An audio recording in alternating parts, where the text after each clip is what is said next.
चलिए फिर से नमस्कार। एक पुरानी खबर के साथ फिर मैं आया हूं आप लोगों के बीच। हम जो बात करेंगे, अभी आपको पता होना चाहिए कि रिपब्लिक डे पर हमारे चीफ गेस्ट जो थे कौन थे? आप सभी को पता होगा कि हमारे जो चीफ गेस्ट थे वो थे अब्दुल फतेह अल सीसी। अब आपको ये जानकर खुशी होगी कि अब्दुल फतेह अल सीसी कौन है। तो अब्दुल फतेह अल सीसी जो है इजिप्ट, पुराना हिंदी में इसे मिस्र कहते हैं, इजिप्ट के ये राष्ट्रपति है, इजिप्ट के ये प्रेसिडेंट है। अब इसके पीछे मैं थोड़ा सा कहानी ले जाना चाहूंगा, जो आज का हमारा टॉपिक भी रहेगा, जिसको हम लोग आज चर्चा करेंगे ट्यूनीशियन रिवॉल्ट पर, कि ट्यूनीशियन रिवॉल्ट क्या था। ट्यूनीशियन रिवॉल्ट को एक और नाम से जाना जाता है जिसको कहते हैं जैस्मिन रिवॉल्ट। क्या कहते हैं? Jasmine revolt. बेटा जब समझने का थोड़ा सा प्रयास कीजिए, जैस्मिन रिवॉल्ट। अब ध्यान से सुनिए, बात हमारी आती है अफ्रीका। देखो एक बात बताएं, आप देखोगे कि जितने भी ज्यादा डिक्टेटर रहे हैं और शासन किए हैं वो लगभग मिडिल ईस्ट और अफ्रीकन कंट्री के ही ज्यादा थे। क्यों? अब एक बात बताता हूं, मूर्खों का सरदार बनना बड़ा इजी हो जाता है। मूर्खों का सरदार बनना क्या हो जाता है? बड़ा इजी हो जाता है। आप जानते हैं कि ह्यूमन का जो सबसे पहला ओरिजिन कहां से मिला था? अफ्रीकन कॉन्टिनेंट से। तो वहां अभी भी बहुत सारे ट्राइबल सोसाइटी और ट्राइबल लोग रहते हैं, तो उनमें इतना सोचने की शक्ति ज्यादा बेहतरी तरीके से नहीं होती, इसलिए वहां डिक्टेटर ज्यादा पनप जाते हैं। आए दिन आप खबर सुनते होंगे कि आज बुर्किना फासो में तख्ता पलट हो गया, आज कहीं पर तख्ता पलट हो गया। आप बहुत खबर ऐसा सुनते होंगे, और उससे मोस्टली कंट्री अफ्रीकन कॉन्टिनेंट के होते हैं। तो आज जो हम चर्चा करेंगे उस पर चर्चा करेंगे ट्यूनीशियन रिवॉल्ट का। शुरुआत क्या हुआ? ट्यूनीशियन रिवॉल्ट शुरू तो हुआ ट्यूनीशिया में। ट्यूनीशियन रिवॉल्ट की शुरुआत तो ट्यूनीशिया में हुई, लेकिन इसका जो वेव है वो आप समझ लीजिए लीबिया में गया, इजिप्ट तक गया है। ट्यूनीशियन रिवॉल्ट का जो आउटकम देखने को मिला है वो इजिप्ट तक देखने को मिला है। इसीलिए मैं आपको बताया कि इस पर ही अब्दुल फतेह अल सीसी से मैं इस पॉइंट को जोड़ रहा हूं कि अब्दुल फतेह अल सीसी कैसे बने। ठीक ना? आइए मेरी बात सुनिए ध्यान से। ट्यूनीशिया की बात करते हैं। ट्यूनीशिया के डिक्टेटर का नाम था डिक्टेटर का नाम था अल अबिदीनी इसको कहते हैं। इसका पूरा नाम था अल अबिदीनी बेन अली। तो मैं इसको सीधा बोलता हूं अल अबिदीनी के खिलाफ।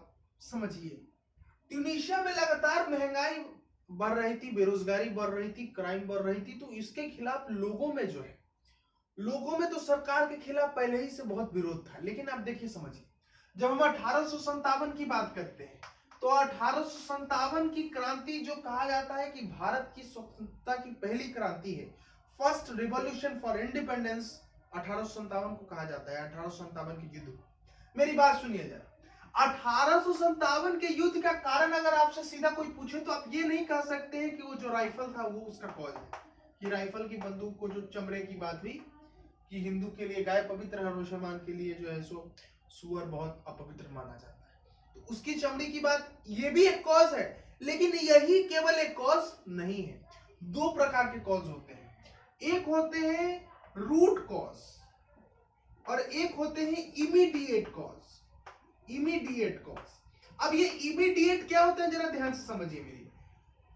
इमीडिएट कॉज वो हुए, अब मानिए मुझे किसी से दुश्मनी है, मेरे मन में उसके लिए भावना बहुत अंदर से ही उससे झगड़ा करने का बहुत मन कर रहा है, लेकिन मैं कर नहीं पा रहा। लेकिन अचानक कभी फाइट हुई, उसने मुझे गाली दे दी, तब मैं उसको मारूंगा। तो जो गाली हुआ वो कॉज हुआ, लेकिन वो इमीडिएट कॉज हुआ जिसके कारण मैं सीधा एक्शन पे उतर गया। अच्छा, मेरे और उसके बीच में दुश्मनी तो पहले से चल रही थी, ऐसा नहीं कि वही एक गाली के कारण हमारा युद्ध हो गया। नहीं, हमारी दुश्मनी तो पहले से चल रही थी, लेकिन वो गाली वो इमीडिएट कॉज बना। इसके पीछे बहुत पहले से ब्रिटिश सरकार के पीछे जो है सो मतलब लोग भड़के हुए थे, लेकिन वो जो रूट कॉज, जो इमीडिएट कॉज क्या है, वो राइफल। तो ये डिक्टेटर के खिलाफ जो वहां की आबादी है, ट्यूनेशिया की जो आबादी है, वो बहुत पहले से असंतुष्ट थी, असंतुष्टि की भावना बहुत पहले से थी। लेकिन रूट कॉज क्या हुआ जरा समझिए। ट्यूनेशिया में एक वेजिटेबल वेंडर था, वेजिटेबल वेंडर। जो वेजिटेबल वेंडर क्या हो जाता है, जो अल अबिदीनी है, इसके जो भाई साहब हैं, अब देखो डिक्टेटर है तो डिक्टेटर के राज में डेमोक्रेसी नहीं होता है साहब। डिक्टेटर मतलब तानाशाह, मतलब जो चाहेगा वही होगा, कोई लॉ नहीं, कोई कानून नहीं, डिक्टेटर के ही कानून से चलती है। अब ध्यान से सुनिए बात क्या होगा। तो एक वेजिटेबल वेंडर को जो डिक्टेटर अलाउद्दीनी है उसका भाई बहुत मारता है। एक तो उसका भाई बहुत मारता है, ऊपर से वो डिक्टेटर का भाई है, इसके कारण जो ट्यूनीशिया की पुलिस है उसका ये जब्त कर लेती है। पूरा वेजिटेबल का जो भी रखने का जगह होता है, ठेला जिसको अपन कहते हैं, वो सारा जब्त कर लेती है। और वो जो वेजिटेबल वेंडर है वो एडमिनिस्ट्रेटिव ऑफिस के आगे जाके अपने आप को जो है आग लगा लेता है। क्या लगा लेता है? आग लगा लेता है। वो व्यक्ति जो आग लगा लेता है वो ट्यूनीशियन रिवोल्ट का इमीडिएट कॉज बन जाता है। कॉज पहले से था, लोग भर के पहले से थे, लेकिन वो जो आदमी व्यक्ति आग लगा लेता है एडमिनिस्ट्रेटिव ऑफिस, वो जो वेजिटेबल वेंडर था, वो जो आग लगा लेता है, वो उसका इमीडिएट कॉज बन जाता है। इसके कारण ट्यूनीशियन रिवोल्ट जो है होता है, और वो क्या करता है, डिक्टेटर की जो गद्दी है उसको उखाड़ फेंकता है, और अल अबिदीनी को अपना पोस्ट जो है वो त्यागना पड़ता है। क्या करना पड़ता है? त्यागना पड़ता है। ये ट्यूनीशियन रिवोल्ट सिर्फ ट्यूनीशिया तक सीमित नहीं रही बाबू। ट्यूनीशिया के बाद आप नाम सुने होंगे एक देश जिसका नाम है लीबिया। क्या नाम है बेटा? लीबिया। इसका डिक्टेटर था, आप नाम भी सुने होंगे, काफी फेमस डिक्टेटर रह चुका है ये व्यक्ति। इसका नाम था गद्दाफी। इसका नाम क्या था? गद्दाफी। ये भी लीबिया का डिक्टेटर था। ये अल अबिदीनी कहां का डिक्टेटर था? ट्यूनीशिया का डिक्टेटर था। ये जैस्मिन रिवोल्ट, चाहे जिसको आप ट्यूनीशियन रिवोल्ट कहते हैं, वो शुरू कहां हुई? ट्यूनीशिया से। उसका असर कहां तक पड़ा? क्योंकि साथ में ही है ट्यूनीशिया, लीबिया, ये सब कहां? इजिप्ट, ये सब अफ्रीकन कॉन्टिनेंट के देश है। कहां के देश है? अफ्रीकन कॉन्टिनेंट के देश। वही मैं कहा कि इसका एक ट्यूनीशिया का रिवोल्ट का असर बहुत देशों तक पड़ा। तो जो लीबिया, अच्छा लीबिया के लोग भी गद्दाफी से बहुत असंतुष्ट थे। इसके जो भी कृत्य थे, इसका जो भी इकोनॉमिक कॉज हुआ, उसके कारण जो है बहुत लोग इससे अपसेट चल रहे थे। लेकिन ये जो ट्यूनीशिया में जो रिवोल्ट हुआ उसका असर कहां तक पड़ा? लीबिया तक पड़ा। और डिक्टेटर साहब, इस डिक्टेटर साहब को तो शायद मार ही दिया गया। इस डिक्टेटर साहब की यह स्थिति हुई कि एक नाला, छोटा सा नाला नहीं होता है, उसमें छुपने की कोशिश करते हुए इनको निकाल के उसके अंदर से, उस नाले के अंदर से निकाल के गद्दाफी को गोली मारा गया। गद्दाफी से लोग बहुत असंतुष्ट पहले से थे, लेकिन ये ट्यूनीशियन रिवोल्ट इसका इमीडिएट कॉज बन गया कि लीबिया के डिक्टेटर गद्दाफी को भी गद्दाफी को तो मार ही दिया गया।